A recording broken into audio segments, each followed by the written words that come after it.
extra delicious and incredibly aromatic and really easy green bean saute using blanched green beans that I made yesterday, refreshed them, put them in the refrigerator, and I'm going to saute them with onions, peppers, and garlic. Let me show you what I did to this particular garlic. It's not raw. I poached it. These are garlic cloves that I boiled for 2 minutes, and then I drain them. What happens to garlic when you do this, I'm now going to slice them in half, is they become potato-like, really very delicious, different than raw garlic. And what I'm going to do here is I'm going to brown them in some extra virgin olive oil. You can, of course, use your garlic confit oil. That would be perfect. Often when I cook like this, when I use garlic in vegetables, when I use garlic in sauces and in stews, I'll very often use garlic both cooked and raw in the same dish because they offer something very different in flavor.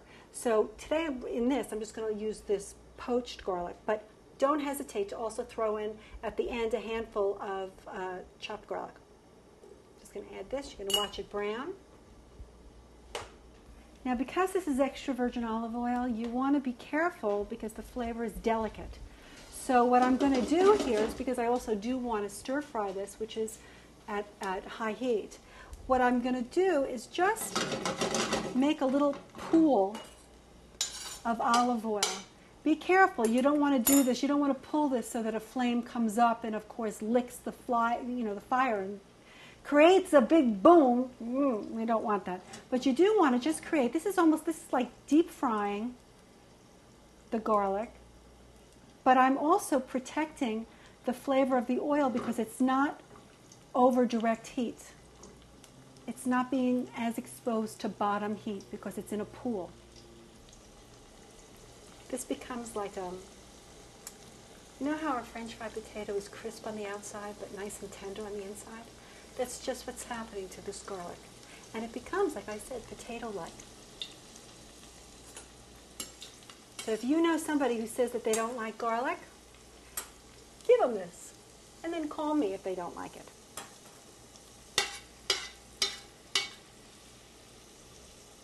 It's starting to brown.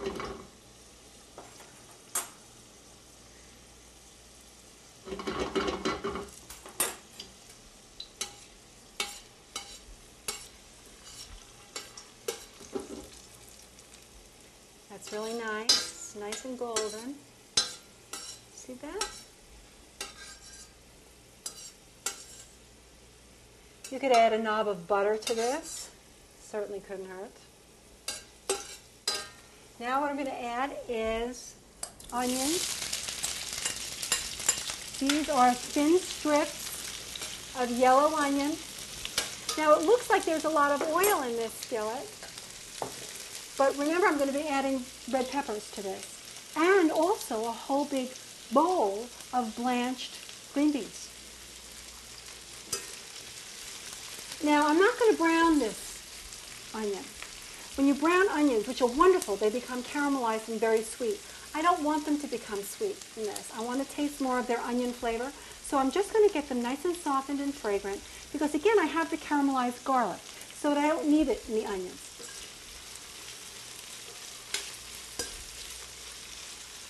I'm going to add a little salt. Take my salt over here. I'm going to add some pepper. Add my red pepper. Now you could use roasted pepper here, but I want to show you how you can also just cut up a fresh pepper.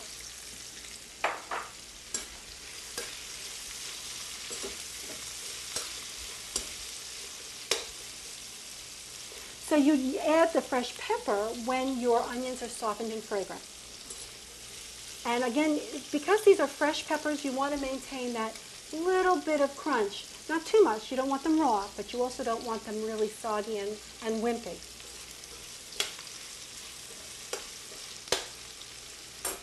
Takes a minute.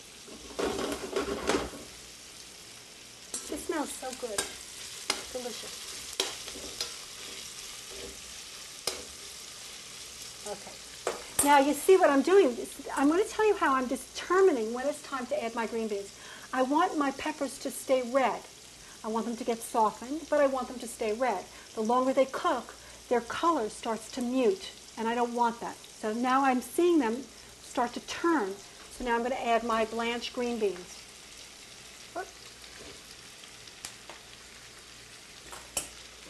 Some salt. Now at this point is when I would add some minced garlic, if I were to add fresh garlic to this.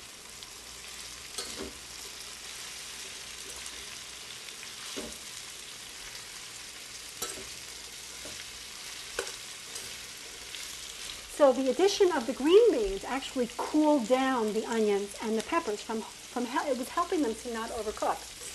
While they get, the green beans themselves get hot. Now you have a choice here with this. You can really let this go a little bit further from just getting hot.